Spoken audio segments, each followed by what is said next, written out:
It is a boring, rainy day here in northern New Mexico, so I spent a few hours going through all of my worthless shit looking for things I could burn or throw away. It is just taking up space. I came across my journal from the year 1988, wherein I made notes on my brief search for the lost Joshua Ward silver mine. I thought this would make a good YouTube video story. Around August of the year 1878, the family of Joshua Ward was slaughtered by American Indians, probably Utes or possibly Paiutes. They did a thorough job of it. Joshua Ward was arrowed in the back 4 times. The mother, Abigail, and her 2 children, Sarah and Phoebe, had their skulls crushed with a heavy object, probably a war club. Before he died, Joshua Ward managed to get the Indians out of the cabin, and then he barred the door. The Indians apparently did not force their way back into the cabin, as the door remained barred, and the cabin was not looted until it was found by 2 people who had been hired 30 years later to find out what had happened to the family. In November or December of the year 1909, Frank Crampton and his friend Ted went to Cherry Creek, Nevada, and started their search for the Ward family. They eventually found the Ward cabin by using a description of the area that Abigail Ward had written in a letter she had sent to her family back east.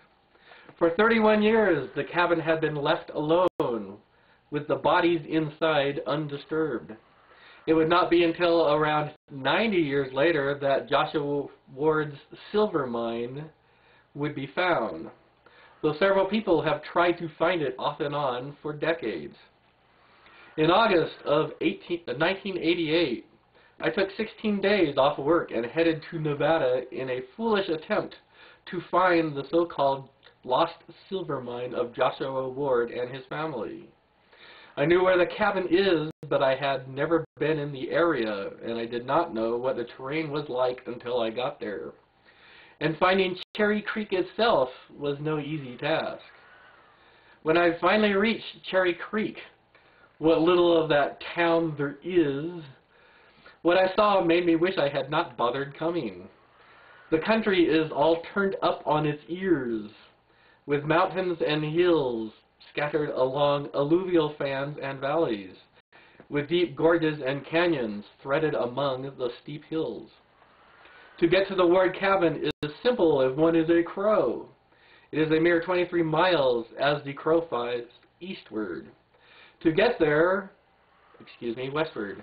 To get there in a pickup requires covering more than twice that distance. Over the Cherry Creek Range, past Cherry Creek Summit, past 7 Mile Point, then around the north of Butte Mountains, near where White Rock Spring is, and then southward down Long Valley. The route is so remote and difficult that it took me most of an entire day to find the correct roads to get to the area I was looking for. Finally, I stopped in Long Valley with the turnoff to the Ward cabin to my right, and I looked around. Long Valley runs north-northeast to south-southwest, with a tall mountain range to the northwestward and a broken mountain range to the southeast. To wander the mountains looking for a lost mine seemed foolish and daunting once I got there to look at the place. There is no way of ever guessing where to begin to look. All evidence of the mine work done by Joshua Ward had long ago been eroded and weathered away. I backtracked northward up the valley and decided to hike the overland road through Murray Canyon, scaling the mounts and buttes along the way, to left and right of the road, and visit the old Pony Express station at Mountain Spring. I figured Joshua Ward may have been a rider or a horse wrangler for the Pony Express, and perhaps he found his silver mine along that Pony Express route. I was, of course, wrong. The Pony Express came later. It took me 2 days to cover the 5 miles to the Pony Express station, as I crossed every damn arroyo and gully and butte and hill along the way. I saw nothing that looked like a silver mine, so I hiked through the canyon back to Long Valley and my pickup. That hike along the road took me a mere 2 hours.